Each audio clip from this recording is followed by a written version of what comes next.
Welcome to the Allison Knows podcast. Today we're diving into, The Bible. the Bible, its history and transmission. A fascinating and deeply influential topic. Oh, for sure, and its journey through time. Full of unexpected twists and turns. Exactly. And what's so captivating? The Bible's resilience. It's what? Its resilience. Oh yeah, this text. Faced persecution, suppression, Oh wow. countless attempts at reinterpretation. Mhm. It continues to hold a central place in global culture and spirituality. Exactly. And you won't believe this. What? Our sources for this deep dive. They're interesting. Very. YouTube videos, personal notes from my own research, Wow. and even a quiz answer key. A quiz answer key. Yeah, that sparked some intriguing questions. Talk about a unique blend of perspectives. It's like piecing together a historical puzzle. And each source provides a different clue Exactly. We'll be exploring those aha moments. that make you see the Bible in a whole new light. Okay, let's start at the very beginning. The origins of Christianity. Yeah. And the writing of the New Testament, A period marked by intense persecution. where simply possessing or reading the Bible could put your life at risk, Underscores the power attributed to this text. even by those who sought to destroy it. Exactly. Imagine risking your life just to hold a book. It speaks to the profound impact the Bible had on individuals and communities. Even in its earliest days. Yes, even in its earliest days. It's incredible to think about those early Christians Meeting in secret. sharing their faith at great personal risk. Roman emperors like Nero and Diocletian. They were notorious for their cruelty towards Christians. A truly dangerous time to be a follower of Jesus, And then we have Constantine. whose conversion to Christianity in the 4th century marked a significant turning point While his conversion is often hailed as a victory, for the early church. it also sparked a debate that continues to this day, A debate about whether his conversion was genuine. or a strategic political move. Exactly. Some historians argue that Constantine's motives were primarily political. Using Christianity to unify the Roman Empire, Others believe his conversion was sincere. highlighting his efforts to promote and protect the Christian faith. Regardless of his motivations, Constantine's conversion had a profound impact on the trajectory of the church. Shifted from a persecuted minority to a powerful institution. Intertwined with the Roman state. That shift brought new challenges and complexities. Precisely. The church's growing influence led to debates about doctrine Interpretation. and ultimately control over the scriptures, As we move into the Middle Ages, often referred to as the Dark Ages, we see a deliberate effort to suppress biblical knowledge. and keep its teachings within the confines of the church hierarchy. It was all about maintaining authority. Figures like Dominic Guzman and Pope Innocent III. Played key roles in this suppression. They were instrumental in establishing the Inquisition. A system designed to root out heresy and dissent. Wait, wasn't the Inquisition primarily targeting groups outside of Christianity? While the Inquisition did target other faiths, They also focused on groups within Christianity that challenged church doctrine or advocated for a more direct engagement with the Bible. groups like the Albigensians in southern France.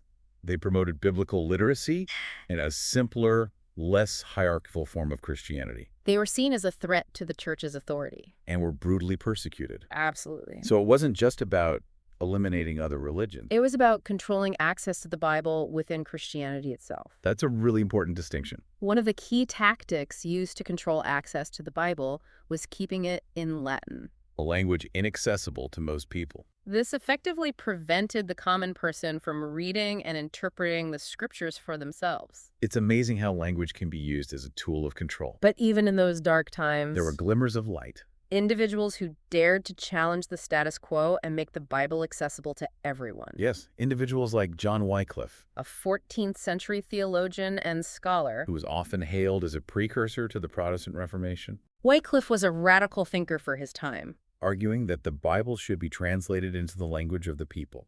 so that everyone could read and understand it, He was like the original Bible translator. paving the way for folks like Martin Luther and William Tyndale. Precisely. Wycliffe believed that the Bible was the ultimate authority in matters of faith, And that individuals should be able to engage with its teachings directly. without the mediation of the church hierarchy. This was a direct challenge to the church's power. And it got him into some serious trouble. Right. Wycliffe faced fierce opposition from the church. He was accused of heresy, His writings were banned, and his followers, known as Lollards. were persecuted.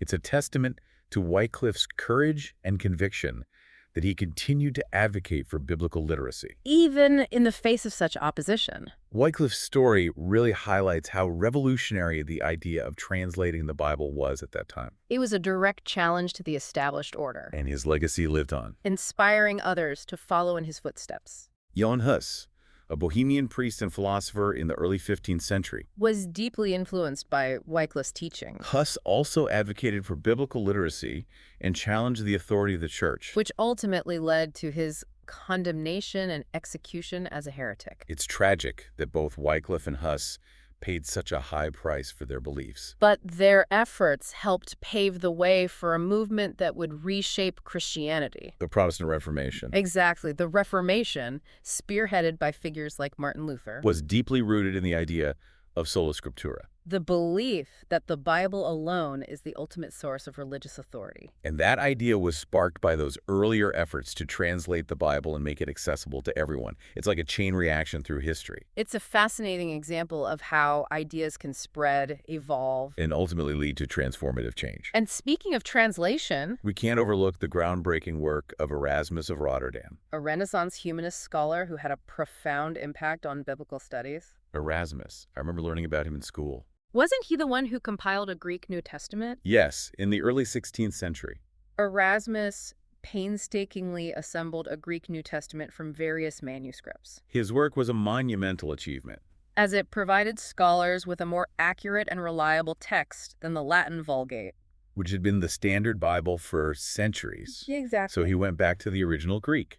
The language in which the New Testament was first written, And in doing so, he uncovered discrepancies and mistranslations in the Latin Vulgate. that had significant theological implications. For example, He found that the word penance often used to describe acts of atonement for sins, was actually a mistranslation of the Greek word for repentance.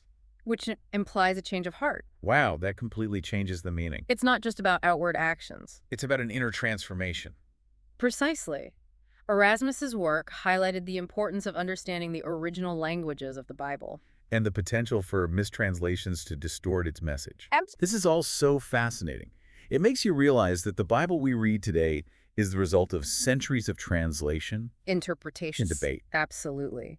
The Bible's journey through time is a testament to its enduring power and the countless individuals who have sought to preserve, translate, and share its teachings, Often at great personal risk. often at great personal risk. If you're as captivated by this deep dive as we are, hit that like button, subscribe to the Allison Knows podcast on Spotify and YouTube. And share this episode with anyone who loves a good dose of history and intrigue. We'll be right back with more on the fascinating journey of the Bible, There's much more to uncover. Welcome back to the Allison Knows podcast. where we're exploring the captivating history of the Bible Before the break, we were talking about Erasmus. and his groundbreaking work on the Greek New Testament, His discoveries about mistranslations really got me thinking. about the complexities of translating ancient texts. It's a fascinating challenge. Every translation involves interpretation. And those interpretations can shape how we understand the text's meaning, Erasmus's work paved the way for a new generation of translators, who sought to make the Bible more accessible to ordinary people. often in defiance of church authorities. And no one embodies that spirit of defiance more than William Tyndale. Right. He's a personal hero of mine. Tyndale is a pivotal figure in the history of the English Bible He was a brilliant linguist. and a passionate advocate for making the scriptures accessible to everyone. In the early 16th century, He undertook the daring task of translating the Bible, directly from Greek and Hebrew into English, even though it was illegal to do so at the time. he was risking his life to translate the Bible. Why was it so dangerous? I don't know why. The church at that time held a tight grip on the scriptures. They argued that only those trained in theology and Latin could properly interpret the Bible, Translating it into English was seen as a threat to their authority. potentially leading to misinterpretations and heresy. So Tyndale was challenging the very power structure of the church. That's incredibly brave. Tyndale believed that everyone should be able to read and understand the Bible in their own language. He saw it as a way to empower individuals to connect with God directly. Without needing the church as an intermediary. Exactly. That's a powerful concept. It's like he was democratizing access to the Word of God. Tyndale's translation was clear, elegant, and accessible to ordinary people. It laid the foundation for future English translations, including the King James Version. which became one of the most influential books in the English language. It's amazing how Tyndale's work, born out of defiance and a deep love for the scriptures, had such a lasting impact. Unfortunately, Tyndale's boldness came at a price. He was betrayed Imprisoned, and eventually executed for his beliefs. his story is a tragic reminder of the sacrifices made by those who sought to spread the message of the Bible. It's heartbreaking. But even though he was executed, his work lived on. Absolutely. Tyndale's translation helped spark a movement that couldn't be silenced, Despite the risks, others continued his work. leading to the publication of the first complete English Bible Known as the Great Bible. in 1539. Yeah. And then comes the King James Bible, right? The one that's still widely read and quoted today. Yes. In 1611. King James I commissioned a new translation of the Bible. It was a monumental project involving teams of skilled scholars working for years. To create what they believed was the most accurate and beautiful English translation possible. And its impact was huge. Wasn't it? Not just on religion, but on the English language itself. Absolutely. The King James Version, with its poetic language and memorable phrases. Shaped English literature and culture for centuries. It's a testament to the enduring power of language and the Bible's ability to transcend religious boundaries. I'm so captivated by all these stories of individual courage and the struggles to make the Bible accessible. It's like a real-life adventure. It certainly is. And speaking of intrigue and powerful forces at play, We have to talk about the Jesuit order. a group that played a significant role in the Catholic Church's response to the Protestant Reformation. Oh, the Jesuits. They were like the Church's secret agents. Weren't they? I remember reading about their oath, which is seriously intense. All about papal authority and combating heresy. The Jesuits, officially known as the Society of Jesus, They were founded in the 16th century by Ignatius of Loyola, they were a highly disciplined and intellectual order. committed to spreading Catholic teachings and combating the growing influence of Protestantism. So they were on the front lines of the religious conflicts of the Reformation. Thank God. The Jesuits were skilled in education, debate, and missionary work. They established schools and universities, traveled to distant lands, and engaged in fierce intellectual battles with Protestant reformers, I've always been fascinated by their methods. which often involved secrecy and political maneuvering. It's like something out of a spy novel. Their methods were often controversial, but they were highly effective in stemming the tide of Protestantism in some parts of Europe. They were masters of persuasion and influence. Navigating the complex political and religious landscape of their time. It's like a whole other layer of the Bible story. While some were risking their lives to translate and distribute it, Others were working just as hard to control its interpretation and influence. it highlights the ongoing struggle for power and influence within religious institutions, The Bible has always been a focal point of these struggles. as those in power seek to shape its interpretation and use it to advance their agendas. It's a reminder that the history of the Bible is not just about ancient texts. It's about real people, power dynamics, and the clash of ideologies. Exactly. And the struggle for truth and interpretation continues to this day. As new discoveries and perspectives challenge our understanding of the Bible and its message, Speaking of new discoveries, let's talk about the Dead Sea Scrolls. that's a topic that's always captivated me. It's like finding a time capsule from the ancient world. The Dead Sea Scrolls, discovered in the mid-20th century, Are one of the most significant archaeological finds of all time. they include ancient Jewish manuscripts, Some dating back to the 2nd century BCE. providing valuable insights into the Old Testament text and the world of Second Temple Judaism, It's amazing how these fragile scrolls hidden in caves for centuries. have survived to shed light on such an important period of history, Their discovery has revolutionized biblical scholarship. providing a glimpse into the diverse beliefs and practices of Jewish communities. In the centuries leading up to the time of Jesus. Yes, in the centuries leading up to the time of Jesus. I remember reading about how the scrolls included texts that were previously unknown or thought to be lost. It's like they've added new chapters to the Bible story, The scrolls have also sparked debate and controversy, as some of the texts challenge traditional interpretations of the Bible. and shed light on alternative perspectives within ancient Judaism. It's a reminder that the Bible's history is not a static, unchanging narrative. It's a dynamic story that continues to unfold as we make new discoveries and grapple with its complexities. And as we continue to translate and interpret the Bible, We must acknowledge the challenges of bridging the gap between ancient languages and modern understanding. there's the ongoing debate between word-for-word translation and functional equivalence? I've heard those terms before, but I'm not sure I fully understand the difference. Can you explain it in a way that's easy to grasp? Yes, please. Imagine you're trying to translate a phrase like Lamb of God from the original Greek. Okay. A word-for-word translation might sound awkward or lose its symbolic meaning. Functional equivalence aims to capture the meaning of the phrase in a way that resonates with modern readers. Even if it's not a literal translation? So it's about conveying the essence of the message rather than just the literal words. Precisely. It's about making the text accessible and understandable to a wider audience. While still preserving its core meaning. It sounds like a delicate balancing act. It is. And it highlights the role of interpretation in every translation.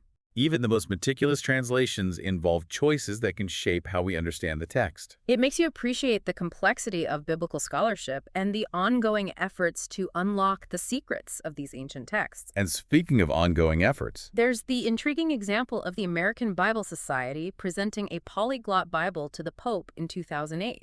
it was a symbolic gesture that sparked a lot of discussion. A polyglot Bible that's a Bible with multiple translations side by side, right? Exactly. The presentation of this Bible to the Pope, the head of the Catholic Church, raised questions about the Vatican's role in biblical translation and the relationship between different Christian denominations. It's fascinating how a single gesture can carry so much historical and theological weight. It's like it opened a door for dialogue and understanding across different branches of Christianity. It was a reminder that the Bible continues to be a source of both unity and division. And that the quest for its meaning is an ongoing journey. And we can't forget about the mysteries that still surround the Bible. Like the case of the Joash tablet? Ah, the Joash tablet. It's like something straight out of an Indiana Jones movie. This stone tablet, allegedly discovered in the early 2000s. Contains an inscription that some believe supports the biblical account of King Solomon's temple.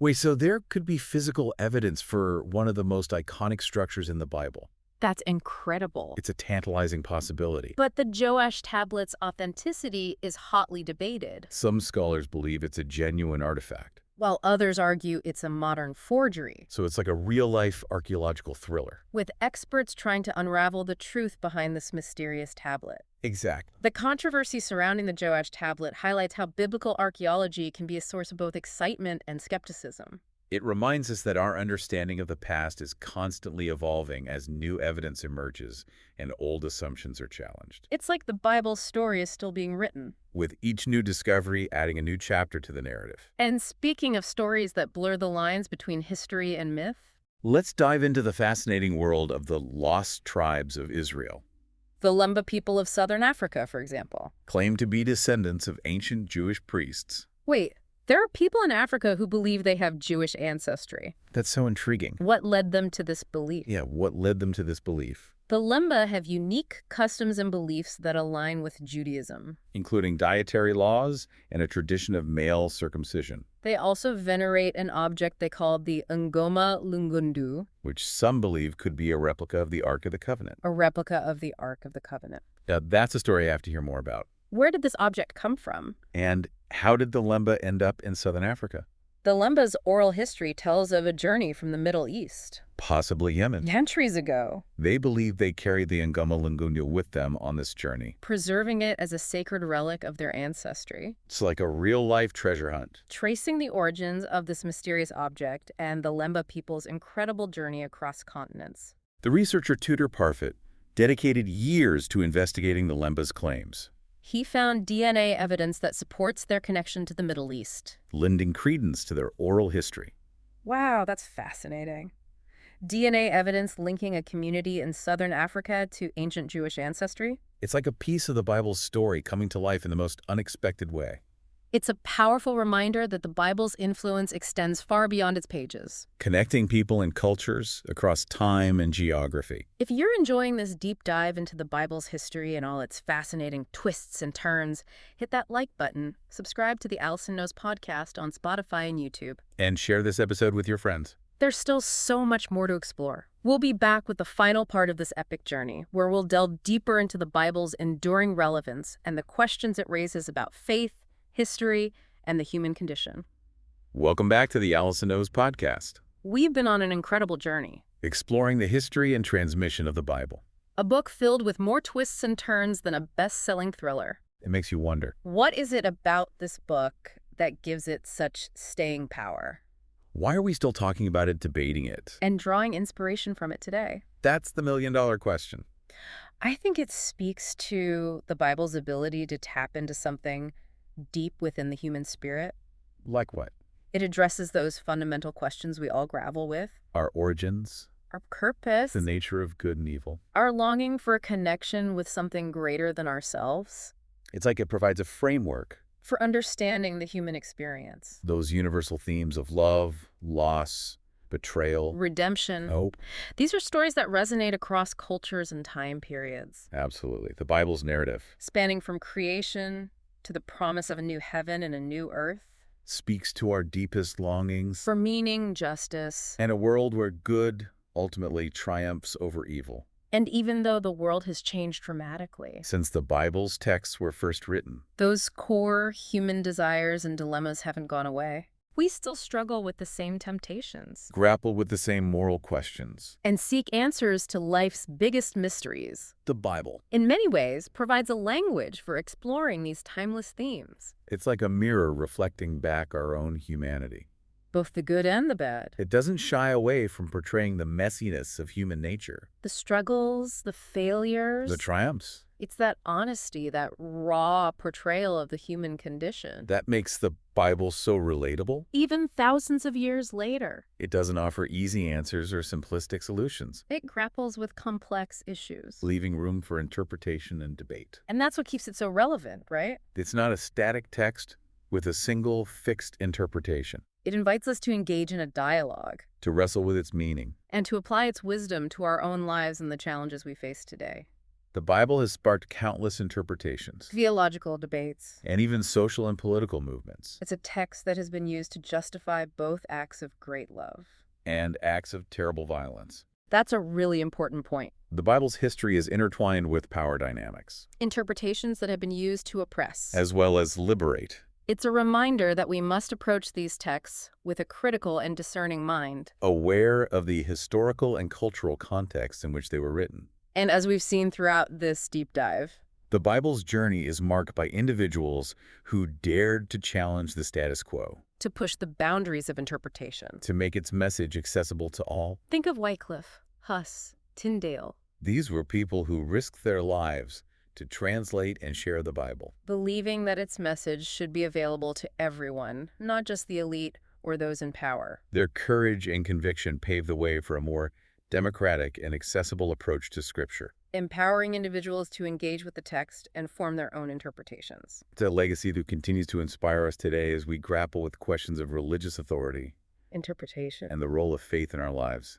As we conclude this deep dive, I want to emphasize that our exploration is just the tip of the iceberg the Bible story is vast, complex. and multifaceted, There are countless layers to uncover, new discoveries to be made. and interpretations yet to be explored. It's like we've given our listeners a taste of a delicious meal. But there's a whole feast waiting for them to discover. Exactly. So I encourage you to delve deeper into the sources we've mentioned, those fascinating YouTube channels like Exploration Films and History. The scholarly works on biblical history and translation.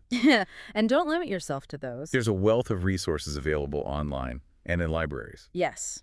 Don't just take our word for it. Go on your own adventure. Explore these topics, ask questions, Challenge assumptions. and most importantly, have fun with it. Learning about the Bible's history should be an engaging and thought-provoking journey. It's like we've given you a treasure map. And now it's up to you to embark on the quest. What resonates most with you? What aspects of the Bible's history surprise you or challenge your assumptions? There are so many avenues to explore. And each discovery can lead to new insights and a deeper understanding. Before we sign off, I want to leave our listeners with one final thought. we've explored the Bible's tumultuous journey through time, The power struggles, the mistranslations. the competing interpretations. So what does this tell us about its enduring relevance in our world today?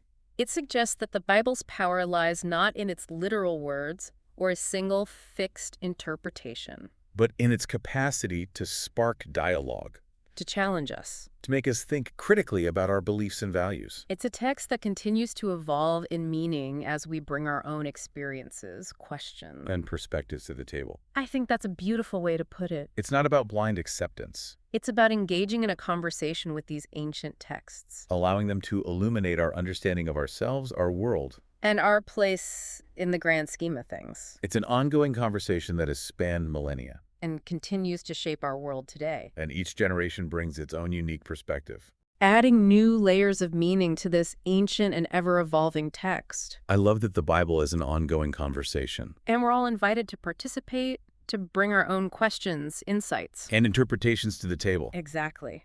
And that's what makes studying the Bible so enriching. It's a journey of discovery, a lifelong exploration, That can lead us to a deeper understanding of ourselves, our history. and our relationship with the divine. Well, folks, that brings us to the end of our deep dive into the history and transmission of the Bible. It's been an incredible journey. And I hope you've enjoyed exploring these fascinating topics with us. If you liked what you heard, hit that like button, subscribe to the Allison Knows podcast on Spotify and YouTube. And share this episode with anyone who might find it interesting. And remember, the journey doesn't end here. Keep exploring, keep asking questions. And most importantly, keep that spark of curiosity alive. Thank you for listening to the Allison Knows podcast. Follow Allison on Blue Sky, YouTube, and TikTok.